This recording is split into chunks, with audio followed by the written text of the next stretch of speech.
गाजीपुर में समाजवादी पार्टी ने अपने पत्ते खोल दिए अफजल अंसारी को लेके, लेकिन भारतीय जनता पार्टी बहुत विलंब। समाजवादी पार्टी का नेचर नहीं है काम करने का। ब्राह्मणों का टोटल वोट 99% या कह सकते हैं 100% जो भी है वो बीजेपी को जाता है, और ब्राह्मण समुदाय इस चीज को लेकर नाराज भी है। तो मुझे लगा कि आप ब्राह्मण भी हैं तो इसका जवाब आप बेहतर तरीके से दे सकते हैं। दुर्भाग्य रहा इस जिले का, और हम लोगों का दुर्भाग्य रहा कि श्री मनोज सिन्हा जी चुनाव हार गए। गाजीपुर में कुछ विकास दिखा, कुछ हुआ है विकास का काम सैदपुर विधानसभा के विधायक अंकित भारती जी से, तो उन्होंने ये कहा कि हमारी सरकार नहीं है और सरकार हम जो प्रस्ताव रखते हैं कि ये विकास कार्य हमारे क्षेत्र में होना चाहिए उसको खारिज कर देती है। लेकिन ये बताओ 5 साल ही रहे, अफजाल रहे, सांसद रहे, और करीब 2-3 वर्ष से ये हैं अंकित भारती, ये कौन सा काम किया है? एक भी काम बता। बाहर जाए तो पार्टी के ऊपर डिपेंड, अगर पार्टी सोचे, अगर हमको उस योग्य समझे, क्योंकि हम तो बहुत दिन से हमको लगता है कि 80 से हम इस पार्टी में काम कर रहे हैं और जेल भी गए हैं। राम जन्मभूमि में हमारे पिताजी को भी हमारे वजह से जेल जाना पड़ा, मार भी खाए हैं, आंदोलन भी झेले हैं, मुकदमा भी कई हुआ है, लेकिन संगठन काम करता है। संगठन के माध्यम से हम लोग चुनाव जीतते हैं। तो कोई न कोई एक ब्राह्मण चेहरा गाजीपुर में, चाहे वो संगठन में चाहे जनप्रतिनिधि के रूप में देना चाहिए। इसकी नाराजगी दिख सकती है इस बार के चुनाव काफी। बिना ओम प्रकाश राजभर के बीजेपी पूर्वांचल फतह नहीं कर पाएगी। कल थोड़ा बहुत अगर मामला डैमेज हुआ तो जो आए हैं वो निकल जाएंगे। तो अपने लोग तो फिर मतलब वही जो मायावती की स्थिति, वही भाजपा की स्थिति। क्या जरूरत थी ओम प्रकाश राजभर को बीजेपी में लेने की? कुछ मतलब नहीं था ओम प्रकाश राजभर को लेने का, कोई मतलब नहीं था। लेकिन अब ओम प्रकाश राजभर को छोड़िए, वो दारा सिंह चौहान को लेने की क्या जरूरत थी? नमस्कार, बहुत बहुत स्वागत है आप सभी लोगों का शहर शिवम में। 2024 के लोकसभा चुनाव का बिगुल बज चुका है और तमाम पार्टियां अपनी तैयारी में हैं येन केन प्रकार किसी तरीके से जीत हासिल की जाए। उसी तैयारी में सबसे ऊपर जो पार्टी चल रही है उसका नाम है भारतीय जनता पार्टी। आप देख भी रहे हैं, और विपक्ष एकजुट होकर भारतीय जनता पार्टी को चाह रही है कि किसी तरीके से 2024 के इस लोकसभा के चुनाव में मात दी जाए। इन तमाम मुद्दों पर बात करने के लिए गाजीपुर के पूर्व जिला अध्यक्ष और प्रदेश मंत्री और वर्तमान में आप प्रदेश के कार्य समिति के सदस्य भी हैं, मैं बात कर रहा हूं श्री रामतेज पांडे जी की। नमस्कार। नमस्कार, बहुत बहुत स्वागत है आपका। गाजीपुर में समाजवादी पार्टी ने अपने पत्ते खोल दिए अफजल अंसारी को लेके, लेकिन भारतीय जनता पार्टी बहुत विलंब कर रही है। इसके पीछे कारण क्या हो सकता है? देखिए, समाजवादी पार्टी को तो केवल उत्तर प्रदेश देखना है जी, और आप देख रहे हैं कि अभी समाजवादी पार्टी के 2-3 प्रत्याशी घोषित हुए हैं।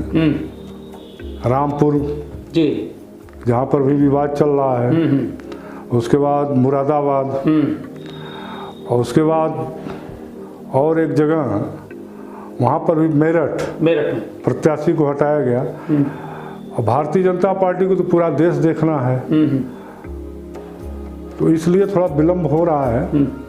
लेकिन विपक्ष ये कह रहा है, अफजल अंसारी ये कह रहे हैं कि हमारे सामने कोई प्रत्याशी बीजेपी को नहीं मिल रहा है। नहीं, वो भूल जाए, पिछली बार वो चुनाव जीत गए थे इसलिए कि समाजवादी पार्टी का और बहुजन समाज पार्टी का गठबंधन था। अच्छा।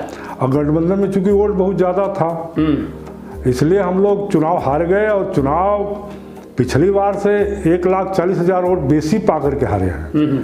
तो यह दिमाग से उनके निकल जाए, और इस बार वो किसी भी कीमत पर चुनाव नहीं जीत पाएंगे। अच्छा। भारतीय जनता पार्टी चुनाव जीतेगी। ठीक। 2019 से अब तक 5 साल हो गया, फिर से लोकसभा का चुनाव सामने है। गाजीपुर में कुछ विकास दिखा, कुछ हुआ है विकास का काम? गाजीपुर में तो बहुत बड़ा विकास हुआ, आप देख रहे हैं। और जो पुल बना है और रेलवे लाइन बनी है, जी जी, तो गाजीपुर का तो बहुत विकास हुआ। लेकिन इनके माध्यम से तो हमको लगता है रेलवे का जो पुल है वो तो 2019 से पहले वाले कार्यकाल में पास हुआ था। हाँ, तो बहुत काम हुए हैं ना, देख रहे हैं आप। सड़क नहीं, 2019 के बाद कोई लोकार्पण हुआ हो कि हाँ भाई ये काम हम करने जा रहे हैं गाजीपुर में? नहीं, 2019 के बाद तो हमको लगता है कोई ऐसा विषय नहीं है। तो इसमें क्या कारण हो सकता है? इसमें कारण है कि हम लोग लोकसभा भी हार गए। मनोज जी थे, जितना काम मनोज जी जिले के अंदर किए, दुर्भाग्य रहा इस जिले का, और हम लोगों का दुर्भाग्य रहा कि श्री मनोज सिन्हा जी चुनाव हार गए जी। और उसके बाद 7 विधानसभा हम लोग हार गए, कोई जनप्रतिनिधि ही हम लोगों का नहीं था। इसलिए जिस तरह से यहाँ विकास का काम शुरू हुआ था जिले के अंदर जी, और काम हो रहा था, उस विकास का काम रुका। तो क्या जहाँ पे बीजेपी का सांसद नहीं होगा, विधानसभा में विधायक नहीं होंगे, तो वहाँ विकास नहीं होगा? जो सरकार का योजना है, जो विषय है, वो तो चल ही रहा है, लेकिन बड़े पैमाने पर जब तक कोई जनप्रतिनिधि न हो, चाहे वो एमएलए हो चाहे एमपी हो, जब तक कोई जनप्रतिनिधि न हो, अपना विषय ऊपर जाकर न उठावे, तब तक कैसे विकास है? मैंने बात किया था सैदपुर विधानसभा के विधायक अंकित भारती जी से, तो उन्होंने ये कहा कि हमारी सरकार नहीं है, और सरकार हम जो प्रस्ताव रखते हैं कि ये विकास कार्य हमारे क्षेत्र में होना चाहिए, उसको खारिज कर देती है। इन लोगों का नेचर देखिए, समाजवादी पार्टी का नेचर नहीं है काम करने का। अगर वो हम जैसे जिला योजना है जी, जिला योजना में चाहे वो सत्ता पक्ष का विधायक हो चाहे विपक्ष का हो, सबको बराबर का हिस्सा मिलता है, बराबर अपना वो प्रस्ताव दे सकते हैं। उसी तरह से पूर्वांचल विकास निधि है, उसमें भी सबको बराबर अपना प्रस्ताव देना पड़ता है, और उसके साथ साथ इनको विधायक निधि आती है, तो विधायक निधि में कौन सा काम करवाए? तो ऐसा नहीं है, हर जगह सबको बराबर हिस्सा मिलता है। कोई विशेष काम हो तो राज्य सरकार करती है, तो कोई विशेष काम तो राज्य सरकार की नहीं यहाँ पर, ना देश की सरकार की। लेकिन ये बतावे 5 साल ही रहे, अफजाल रहे, सांसद रहे, और करीब 2-3 वर्ष से ये हैं अंकित भारती, ये कौन सा काम किए हैं? एक भी काम बताओ। विधायक निधि में कौन काम किए हैं? पूर्वांचल विकास निधि में कौन सा प्रस्ताव दिए? जिला योजना में कौन सा प्रस्ताव दिए? कुछ तो बताओ। उन्होंने एक प्रस्ताव दिया था, ये जो बगल में ही थोड़ी दूर सैदपुर विधानसभा से, जिस गांव में अग्निशमन केंद्र बना था, जो आधा अधूरा छूटा हुआ है। अरे ये तो बहुत पहले का प्रस्ताव है, ये तो हम लोगों के जमाने जो डॉक्टर महेंद्र नाथ पांडे जी थे, तभी ये प्रस्ताव लाया गया। तो उसके पीछे कारण क्या है? वो क्यों आधा? उसके पीछे कारण ये कि जो बार बार हम लोग चुनाव हार रहे हैं, विषय यही है। अब कोई जनप्रतिनिधि जाके वहाँ विषय उठाएगा तब ना, इन सब को काम करना नहीं, आलोचना। भारती ने तो इसको सदन में भी उठाया था इस मुद्दे को, तो सदन में उठाया तो काम कुछ शुरू हुआ होगा। नहीं, एकदम कुछ नहीं हुआ। तो हाँ, तब इनकी कमजोरी ना, मुद्दा उठाने के बाद पैरवी करना पड़ता है, उसके पीछे पड़ना पड़ता है, तो क्यों नहीं काम होगा? अच्छा, पूर्वांचल में विधानसभा का जो चुनाव हुआ था 2022 में, इसमें बीजेपी कुछ बहुत खास नहीं कर पाई, खास करके कुछ जिलों में, आजमगढ़ हो गया, बलिया हो गया, मऊ हो गया, गाजीपुर हो गया। देखिए, और जिलों की बात तो अलग है, जैसे आजमगढ़ और गाजीपुर और बलिया में तो हम चुनाव जीते, एक आध दो हारे हैं। इन जिलों में एक तो भारतीय जनता पार्टी के विपरीत उस तरह जो परिस्थितियां भारतीय जनता पार्टी की विपरीत रहती है, लेकिन संगठन काम करता है, संगठन के माध्यम से हम लोग चुनाव जीतते हैं। बीच के कालखंड में हुआ क्या कि जो नियुक्तियां हुई हैं संगठन की, वह सीधे सीधे नियुक्ति कर दी गई, संगठन कमजोर हुआ है। तो जब संगठन कमजोर होगा तो स्वाभाविक है कि आप जिसको भाई आप जैसे राय लेना चाहिए कि सैदपुर किसको लड़ाना है, जंगीपुर किसको लड़ाना है, जमनिया किसको लड़ाना है, तो ये सब बात तो लोग पूछेंगे है नहीं। अपने मन से आप प्रत्याशी दे देंगे तो रिजल्ट तो जो विपरीत तो आएगा। आपसी सामंजस्य नहीं पार्टी में नहीं बन, कायदे का कैंडिडेट नहीं दिए लोग, नहीं चुनाव जीत जाते हम लोग। अच्छा, तो क्या उसका असर इस लोकसभा चुनाव पे पड़ेगा? नहीं, लोकसभा चुनाव पर नहीं पड़ेगा। लोकसभा चुनाव पर चूंकि बहुत सारे देश के अंदर बहुत सारे काम हुए हैं और आगे बहुत सारे काम करने हैं, इसलिए जरूरी है कि हम लोकसभा में अपना प्रतिनिधि भेजें। तो यहाँ इसमें कोई असर नहीं पड़ेगा, भारतीय जनता पार्टी जीतेगी चुनाव। चलिए, आप प्रयास में हैं, लेकिन लोगों का एक आरोप है ब्राह्मण समाज का कि कलराज मिश्र जी के बाद, महेंद्रनाथ पांडे जी के बाद इधर न ही संगठन में और न ही पार्टी में कोई भी ऐसा ब्राह्मण चेहरा नहीं दिखता है गाजीपुर के इस क्षेत्र में, जबकि ब्राह्मणों का टोटल वोट 99% या कह सकते हैं 100% जो भी है वो बीजेपी को जाता है, और ब्राह्मण समुदाय इस चीज को लेकर नाराज भी है। तो मुझे लगा कि आप ब्राह्मण भी हैं, तो इसका जवाब आप बेहतर तरीके से दे सकते हैं। नहीं, बात आपकी सही है। इधर कुछ वर्षों से सही बात है कि पहले भी जिले की पहचान, एक बार हम अटल जी के यहाँ गए थे तो अटल जी को पूछे कि आप कहाँ से आए, तो हम बताए गाजीपुर से आए।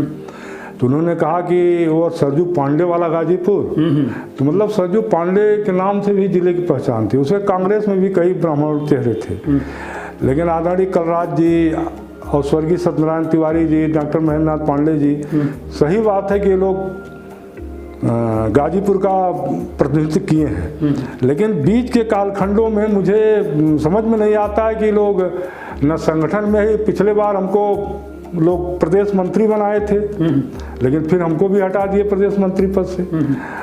न संगठन में कोई ब्राह्मण को उचित स्थान मिला है, न कोई जनप्रतिनिधि ही ब्राह्मण का, न एमएलए में उनको टिकट मिला, मतलब कोई ऐसा स्थान नहीं मिला ब्राह्मण को। तो स्वाभाविक है कि ब्राह्मण जब 99% वोट भारतीय जनता पार्टी को ब्राह्मण देता है, वास्तविकता यह है कि ब्राह्मण और बनिया भारतीय जनता पार्टी को अधिकांश ज़्यादा परसेंटेज में वोट देते हैं। उनके बिरादरी का भी अगर किसी गैर पार्टी से लड़ेगा तो वोट नहीं देते हैं, भारतीय जनता पार्टी को ही वोट देते हैं। बाकी लोग तो थोड़ा बहुत दाएं बाएं घूम जाते हैं, और उसी तरह से यादव समाजवादी पार्टी को ही वोट देते हैं, और जो हरिजन हैं मायावती जी के पार्टी को ही वोट देते हैं। तो ये तो एकदम रजिस्टर्ड है। लेकिन इस जिले का लोगों को चिंता करनी चाहिए, विशेष रूप से प्रदेश नेतृत्व से भी मेरा एक तरह से निवेदन आग्रह है, और राष्ट्रीय नेतृत्व से भी आग्रह है कि कम से कम कोई न कोई एक ब्राह्मण चेहरा गाजीपुर में, चाहे वो संगठन में चाहे जनप्रतिनिधि के रूप में देना चाहिए। इसकी नाराजगी दिख सकती है इस बार के चुनाव? काफी असंतुष्ट है। नहीं नाराजगी है, लेकिन वोट करेंगे लोग, वोट करेंगे। लेकिन ब्राह्मणों का एक बार वोट आया था, पड़ा था पूरा बहुजन समाज पार्टी को, तो उस समय मुख्यमंत्री बनी थी अखिलेश जी से पहले। तो ब्राह्मण तो मेरे ख्याल से किसी विशेष पार्टी का रहा नहीं है। बात सही है, लेकिन उस समय विकल्प नहीं था। हाँ। समाजवादी पार्टी के खिलाफ मायावती खड़ा हो गई, और उस समय उनका नारा था कि चढ़गुंडों की छाती पर बटन दबेगी हाथी पर। तो ब्राह्मण का जो अधिकतर जो चिंतन रहा है वह राष्ट्रीय चिंतन रहा है, और समाज सही दिशा में जाए इस तरह का चिंतन रहा है।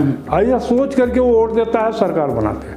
लेकिन शीर्ष नेतृत्व तो अब ये कह रहा है कि पॉलिटिकल एजेंडे में कुछ जातिगत समीकरण जो बना रही थी पार्टियां, वो टूटी हैं। अब यादव भी कुछ वोट दे रहे हैं बीजेपी को, मुसलमान भी दे रहे हैं। यानी देखिए वो विषय अलग है। कुछ परसेंट हमको यादव भी वोट देते हैं, कुछ परसेंट मुसलमान भी वोट देते हैं, कुछ परसेंट हरिजन भी उनको वोट देते हैं। वो बात आपकी सही है, लेकिन हम मास की बात कर रहे हैं ना। कि मास में तो एकदम जाहिर है, एकदम सत्य है कि मास वोट नहीं देता है। अच्छा, एक सवाल का जवाब बड़े ईमानदारी से आप दीजिएगा। क्या मायावती जी बीजेपी के बी टीम की तरह काम कर रहे हैं इस लोकसभा चुनाव में? नहीं, मायावती बीजेपी के बी टीम की तरह काम नहीं कर रही हैं। मायावती जी सारे नेताओं को अपने पार्टी से हटा दिया, कोई नेता पुराना बचा नहीं है। उसमें तो तमाम नेता तो हमारे पार्टी में चले आए हैं। तो जो मूल उनके नेता थे सब चले गए, मायावती जी अकेले क्या करेंगी? स्वाभाविक है कि पार्टी उनकी कमजोर होगी, आज कमजोर हो गई। जिस तरह से आज हमारे पार्टी की स्थिति बहुत अच्छी है, ये लोग भी यही कर रहे हैं। अपने लोगों को छोड़ करके दूसरे को रख रहे हैं। दूसरे लोगों को आप रखिए, लेकिन अपने लोगों की भी इज्जत करिए। अपने लोगों की मर्यादा नहीं, इज्जत नहीं देंगे, सम्मान नहीं देंगे, वोट तो करेंगे, सुस्त होकर बैठ जाएंगे। कल थोड़ा बहुत अगर मामला डैमेज हुआ तो जो आए हैं वो निकल जाएंगे। तो अपने लोग तो फिर मतलब वही जो मायावती की स्थिति, वही भाजपा की स्थिति हो जाएगी। 2022 के विधानसभा चुनाव में दो लोग, पियरका चाचा और स्वामी प्रसाद मौर्य, बल भर गाली देते थे योगी आदित्यनाथ जी को। सैदपुर में भी आए थे तो इनको चिलम ठुकवा देंगे, इनको मठ पे भेज देंगे, गुजरात भेज देंगे योगी मोदी को, अमित शाह को, और इस तरीके की तमाम बातें हुई। उसके बाद वो फिर बीजेपी में चले आए, दारा सिंह चौहान और ओम प्रकाश राजभर। स्वामी प्रसाद मौर्य तो शायद सपा में ही रहे। तो ऐसी क्या मजबूरी थी कि उनको फिर से भारतीय जनता पार्टी में लिया गया?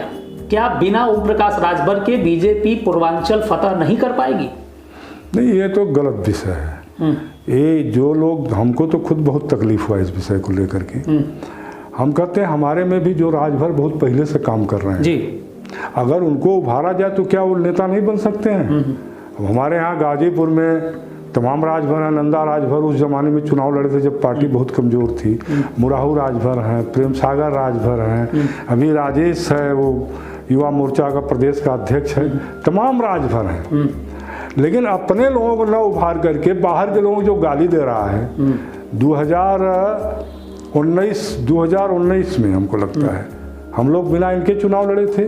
चुनाव नहीं जीते क्या? चुनाव जीते। लेकिन विधानसभा में कुछ इनके न रहने से बड़ा नुकसान? कोई नुकसान नहीं हुआ। अगर कैंडिडेट कायदे से लोग दिए होते तो हम गाजीपुर में चुनाव जीतते। सवाल है नहीं कि अपने मन का आप करेंगे तो भाई दिक्कत तो पैदा होगी। सबसे समझ बूझ करके राय लेकर के अगर कैंडिडेट दिए होते तो मैं समझता हूँ लोकसभा में हमारे 2-3-4 सीटें, 2-3 सीटें तो निकल जाती आराम से। हम तो एक सीट पर मना किए थे, स्वतंत्र देव को खुद मना किए थे। तो जब संगठन इतना मजबूत है, कोर वोटर भी आपके साथ है, तो क्या जरूरत थी ओम प्रकाश राजभर को बीजेपी में लेने की? कुछ मतलब नहीं था ओम प्रकाश राजभर को लेने का, कोई मतलब नहीं था। लेकिन अब ओम प्रकाश राजभर को छोड़िए, वो दारा सिंह चौहान को लेने की क्या जरूरत थी? दारा सिंह चौहान जब वो चुनाव लड़ रहा था वहां से, तो वहाँ के कार्यकर्ता विरोध कर रहे थे, वहाँ के लोग विरोध कर रहे थे, सारे लोग। हम एकाध दो बार बात भी किए, लोग कहे कि आप मत आइएगा यहाँ पर, इसको हम लोग हराएंगे। और 40,000 वोट से हरा दिए उसको। और उसी जगह हमारा कार्यकर्ता विजय राजभर जो है एमएलए का चुनाव जीता था। उसको कितना कष्ट हुआ होगा विजय राजभर को। तो ये बना देना, फिर उनको एमएलसी बना देना, एमएलसी बना करके फिर मंत्री बना देना, तो वहाँ के लोग तो चिढ़ जाएंगे ना कि जिसको हम लोग टाने, भाजपा जबरी हमारे ऊपर थोप रही है, तो स्वाभाविक नाराजगी होगी। अच्छा, मऊ से ही दारा सिंह चौहान बीजेपी में आके हारे, और उसी मऊ से घोसी जो लोकसभा की सीट है, वहीं से ओम प्रकाश राजभर अपने बेटे अरविंद राजभर को लड़ा रहे हैं। ठीक सामने चुनाव है, तो क्या वो सीट फंस सकती है? इस हिसाब से तो फंस सकती है, क्योंकि नाराजगी तो होगी। बिल्कुल भाई, वो गाली दिए घूम घूम करके, तो हम आदरणीय मोदी जी, आदरणीय योगी जी, कम अब जिसको मन करे उसको गाली देने वाले को भिड़ा दे, क्या मतलब है? अरे 2022 रहा, वो नहीं रहा, हम लोग चुनाव नहीं जीते, विधानसभा नहीं जीते। 2019 में वो नहीं रहा तो हम लोग चुनाव नहीं जीते। ये तो इन लोगों का एक तो भ्रम है। एक आरोप ये भी है कि बीजेपी चुनाव जीतने के लिए ईडी, सीबीआई जैसी जो जांच एजेंसियां हैं, उनका भी दुरुपयोग कर रही है। अभी हाल ही में जो विपक्ष ये कह रहा था कि नरेंद्र मोदी को अगर कोई टक्कर दे सकता है तो अरविंद केजरीवाल है, और उनको भी ईडी ने गिरफ्त में लिया और फाइनली वो जेल में चले। देखिए, ऐसी बात नहीं है। 350 करोड़ रुपया पकड़ा जा रहा है, 350 करोड़ रुपया पकड़ा गया ना, तमाम रुपया पकड़े जा रहे हैं जगह जगह। ये कैसे मान ले कि ईडी या सीबीआई गलत काम कर रही है? केजरीवाल हम लोग बचपन में सुनते थे नटवर लाल चिटिंगबाज, और वही हाल है केजरीवाल का। इतना बड़ा चिटिंगबाज है, जनता को बेवकूफ बना रहा है। उसके पहले आप सुनिए जो भाषण सुन दिया है। अरे भाई, उसके अंदर नैतिकता होती तो रिजाइन करके जेल जाता, फिर अपने को साफ पाक करके फिर राजनीति में आता। अगर ईडी गलत करे तुम साफ पाक करो ना। हम कहते हैं आदरणीय मोदी जी गुजरात के मुख्यमंत्री रहे, उनकी जांच नहीं होती थी। दिन दिन भर बेचारे ईडी और सीबीआई के सामने बैठ करके एक बोतल पानी लेकर के उनकी बात सुनते थे, अपना जवाब देते थे। अमित शाह के ऊपर नहीं हुआ था क्या? हमारे नेताओं को फंसाया गया, कांग्रेस वाले एकदम परेशान किए। तो वो लोग तो जाते थे, फेस करते थे, तो आप भी फेस करो ना। आडवाणी जी के ऊपर लगा था, माननीय आडवाणी जी के ऊपर भी हवाला वाला लगा था। आडवाणी जी रिजाइन कर दिए लोकसभा से। रिजाइन करके आए कि जब तक हम ठीक नहीं होंगे, जब तक हमारे ऊपर से आरोप नहीं खत्म होगा, तब तक हम लोकसभा में नहीं जाएंगे। और जब आरोप खत्म हुआ तो फिर चुनाव लड़े, गए लोकसभा में। तो फिर वही एक आरोप लगा रहे हैं इलेक्टोरल बॉन्ड को लेके कि सरकार ने बहुत बड़ा स्कैम किया है इसके अंदर। वो तो सब लोग लिए हैं ना चंदा। तो जो बड़ा है वो बड़ा लिया, जो छोटा है वो छोटा लिया। अच्छा। उसमें न आप बची है, न समाजवादी पार्टी बची है, न कांग्रेस बची है। सारे लोग उस बॉन्ड के माध्यम से चंदा लिए हैं। भारतीय जनता पार्टी भी उस बॉन्ड के माध्यम से चंदा लिए। भारतीय जनता पार्टी चूंकि केंद्र में सरकार में थी, प्रदेशों में सरकार में थी, इसलिए उसको ज्यादा चंदा मिला। सबने लिया है तो आरोप बीजेपी पे क्यों लग रहा है कि स्कैम किया है बीजेपी? गलत कर रहे हैं ना। अपना भी तो वही कहना कि हमको जो मिला हम ठीक है, दूसरे को मिला तो गड़बड़ी, कोई मतलब थोड़ो है। अपना भी बताओ कि हम इतना रुपया पाए हैं। अच्छा, इस बार के लोकसभा चुनाव में गाजीपुर से क्या हम आपको प्रत्याशी के तौर पे देख सकते हैं? क्योंकि आपके जो तमाम प्रशंसक हैं, आपका इधर बहुत बड़ी फैन फॉलोइंग है, इधर के लोगों में बड़ी आपकी बहुत अच्छी छवि है, लोग आपको मानते भी हैं। तो लोगों का ये भी बीच बीच में सोशल मीडिया की तरफ से इच्छा जाहिर हो जाती है कि इस बार बाबा को या रामतेज पांडे जी को, महंत जी को लोकसभा का प्रत्याशी बनाए। कई बार पेपर में भी निकला। तो क्या इस आपके भी नाम पे चर्चा, गहन चर्चा चल रही है, कभी भी ये हो सकता है कि आपका भी नाम सामने आ जाए? आ जाए तो पार्टी के ऊपर डिपेंड, अगर पार्टी सोचे, अगर हमको उस योग्य समझे, क्योंकि हम तो बहुत दिन से, हमको लगता है कि 1980 से हम इस पार्टी में काम कर रहे हैं और जेल भी गए हैं। राम जन्मभूमि में हमारे पिताजी को भी हमारे वजह से जेल जाना पड़ा, मार भी खाए हैं, आंदोलन भी झेले हैं, मुकदमा भी कई हुआ है। तो अगर पार्टी को लगे कि नहीं, अब भाई हम कई बार चुनाव, अभी तो पहले 2014 के चुनाव में हम खुद यहाँ चुनाव संयोजक थे लोकसभा के, इलेक्शन एजेंट थे मनोज जी के, चुनाव जीते। तो बहुत सारे चुनावों में पार्टी के कई संगठनात्मक कामों में बहुत जगह। अच्छा, 1980 से 2025 है ना, ये हो गया और करीब करीब 45 साल हो गया ये। तो 45 साल में कभी भी आपको पार्टी ने ये नहीं कहा कि आप ये विधानसभा लड़ जाइए, ये लोकसभा लड़ जाइए? मैं कभी पार्टी कभी नहीं कही, क्योंकि ये कार्यकर्ता अगर 45 साल लगातार, 45 साल का मतलब पूरा जीवन दे दिया पार्टी को, समर्पित कर दिया, तो पार्टी का ये नैतिक कभी जागृति, आत्म जागरण नहीं हुआ कि चलो भाई रामतेज पांडे जी ने जीवन खपा दिया? ऐसा कभी पार्टी ने नहीं सोचा। जबकि आप ही के साथ के लोग, आप ही के मित्र मेघनाथ पांडे जी मंत्री हो गए, विधायक हुए, सांसद हुए, केंद्रीय मंत्री हैं, तो ये कहाँ से? अरे कई लोग हैं जिनको हम प्रयास करके टिकट दिलवाए हैं, लोग आगे बढ़े हैं, बहुत लोग हैं, लेकिन हमारा दुर्भाग्य रहा, भाग्य साथ। तो आपने कभी अपनी पैरवी भी की कि भाई हम भी दावेदार हैं? हम कभी अपने से ना, हम कभी अपने से पैरवी किए, और हमारा सबसे बड़ा विषय यह रहा कि हमारे साथ रहने वाले भी कभी हमारी पैरवी नहीं किए। अच्छा। अगर कहे होते तो हो सकता है कहीं स्थापित हो जाते। जबकि आपके तो मंत्रिमंडल में तमाम ऐसे मित्र हैं जो हैं, बहुत लोग हैं, सारे बहुत लोग परिचित हैं, जिनके लिए आपने बहुत अच्छा काम किया है। हाँ, किए हैं। तो इसकी ग्लानि होती, इसका दुख होता है कभी आप? नहीं, दुख नहीं होता है भाई, अब हम मान लेते हैं कि भाग्य है, जिसका भाग्य रहेगा वो अपना ऐसा कुछ। तो इस बार आपने अपने आप को प्रस्तुत किया है कि भाई अब कुछ नहीं तो अब तो दे दो 2024? हम तो नहीं प्रस्तुत किया, लोग प्रस्तुत किए हैं। आप देखे होंगे पेपर में भी लोग भरसक कोशिश किए कि हमारा विषय वहाँ तक जाए, लोग पहुँचाए भी हैं, और लेकिन अब बाकी पार्टी का विषय। आप सुन रहे थे श्री रामतेज पांडे जी को, जो 1980 से लेके आज तक भारतीय जनता पार्टी की सेवा में लगे हैं, जो बहुत तन मन धन के साथ, इनके तमाम मित्रगण आज सांसद हैं, विधायक हैं, मंत्री हैं, लेकिन आज तक पार्टी ने इनको कभी अवसर नहीं दिया, और 45 साल मतलब कि पूरा जीवन पार्टी को समर्पित इन्होंने कर दिया। बहरहाल आप इस क्षेत्र में बड़े बेबाक अंदाज से अपनी बातों को रखते हैं, और 2024 के लोकसभा चुनाव में गाजीपुर लोकसभा सीट से आपका भी नाम बीच बीच में आ रहा है।